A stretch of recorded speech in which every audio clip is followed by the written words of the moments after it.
وآت المال علی حبہ، اب اس میں جو ترتیب میں نے کہا تھا، الاقرب فالاقرب، الاقرب فالاقرب، سب سے پہلے ذوی القربیٰ،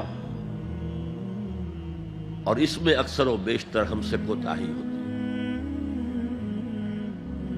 دور دراز کے لوگوں کے ساتھ نیکی ہو رہی ہے، سگے بھائی کی بیوہ اور یتیم بچے جو ہیں وہ محروم ہیں، انہوں نے اس وقت یہ کر دیا تھا، یہ کر دیا تھا۔ ظاہر بات ہے کہ رشتہ داروں سے تو شکایتیں ہوتی ہیں،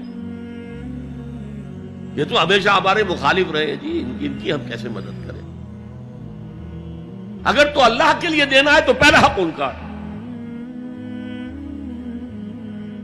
من احب للہ وابغض للہ واعطى للہ ومنع للہ، اللہ کے لیے دیا ہے اگر تو اپنے اس نفس کے جو انتقام کا جذبہ ہے اس کو کچلو، اور جس کا سب سے پہلا حق ہے اس کو پہنچاؤ، حق بحقدار رسید، ذوی القربى والیتامى،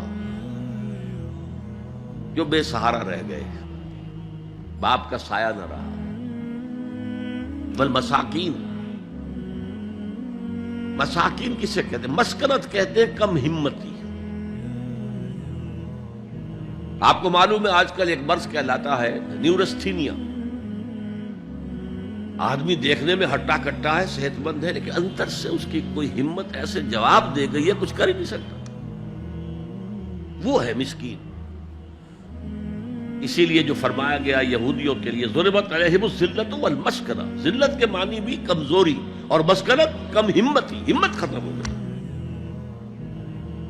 تو جو اپنے پاؤں پر نہیں کھڑا رہ سکتا اس وجہ سے کہ اس میں وہ ہمت کم ہو گئی ہے، وہ بھی مستحق ہے۔ وابن السبیل، اور مسافر۔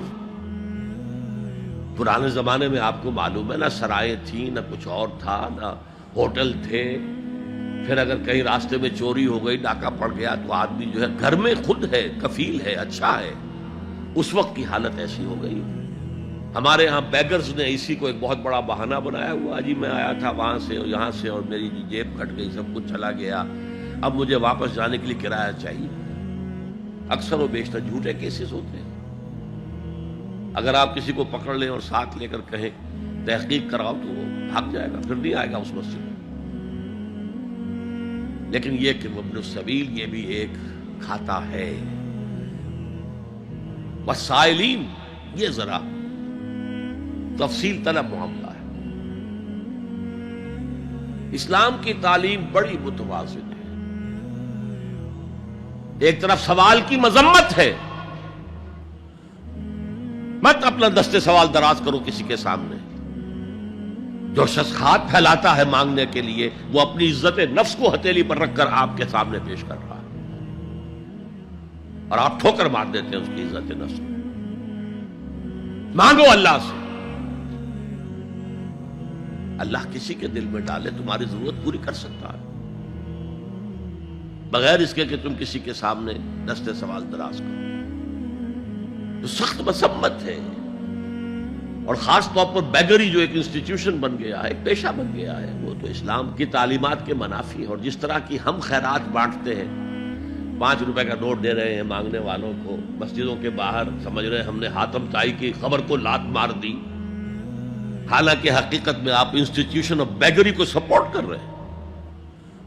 کسی ایک کو لے لو، آؤ چلو مجھے اپنا گھر دکھاؤ، مجھے بتاؤ تم واقعی اس قابل ہو یا نہیں ہو، اور پھر اس کی مدد کریں، لمسم کریں۔ پھر وہ 5 روپے نہیں، ایسی دیں کہ وہ کچھ اپنے پاؤں پر کھڑا ہو سکے۔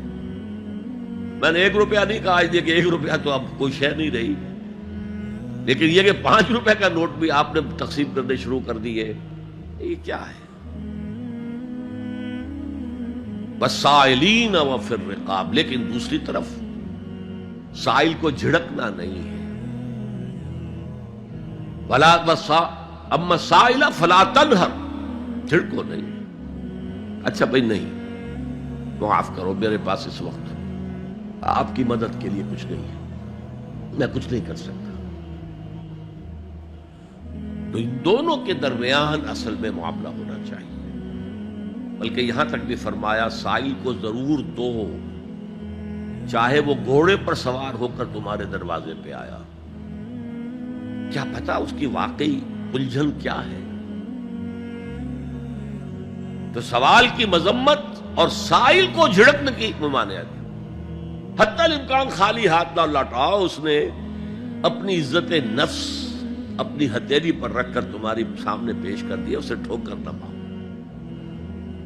لیکن جیسا کہ میں نے عرض کیا، یہ انسٹیٹیوشن آف بیگری جو ہے یہ ایک علیحدہ شے ہے، بالکل اس کا اس سے کوئی تعلق نہ سمجھیے۔ وفر رقاب، رقاب جمع ہے رقبہ، گردن، فک رقبۃ او اطعام فی یوم ذی مسغبۃ یتیما ذا مقربۃ او مسکینا ذا متربہ۔ فک رقبۃ، کسی کی گردن چھڑا دینا۔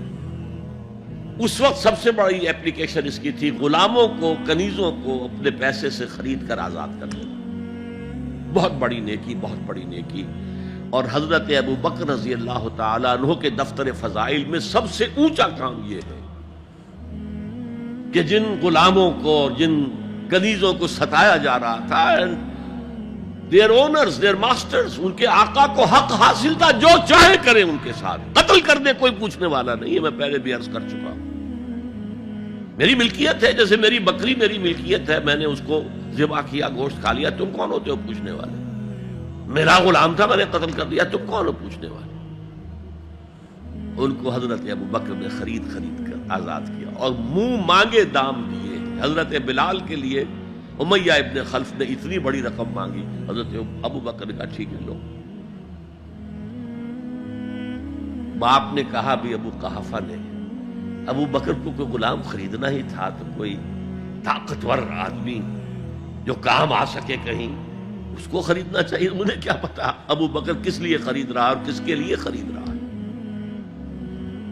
آج کے دور میں اس کی اپلیکیشن ہوگی، کوئی شخص جو ہے اگر قرض میں اس طرح جکڑا جائے کہ لاکھ ہاتھ پاؤں مارے نکل نہیں سکتا، اس کو کوئی لمپ سم مدد دے کر اس قابل کیا جائے کہ وہ پھر اپنے پاؤں پر کھڑا ہو جائے۔ یہ نہیں کہ اسے آپ ہر مہینے کچھ رقم دیتے رہے مینٹیننس کے لیے، نہیں، اس سے تو وہ اسی پوزیشن میں رہے گا۔ یہ بعض مائنورٹی کمیونٹیز کے اندر یہ معاملہ موجود ہے۔ کوئی بھائی اگر گر گیا ہے کاروبار میں تو اس کی پھر ایسی مدد کی جائے کہ وہ پھر آپ کی صف میں آ کر کھڑا ہو جائے، respectable members of your community, وہ اس شکل میں پہنچ جائے۔ یہ بھی فک و رقبۃ اس کی ذیل میں آج کل آئے گا۔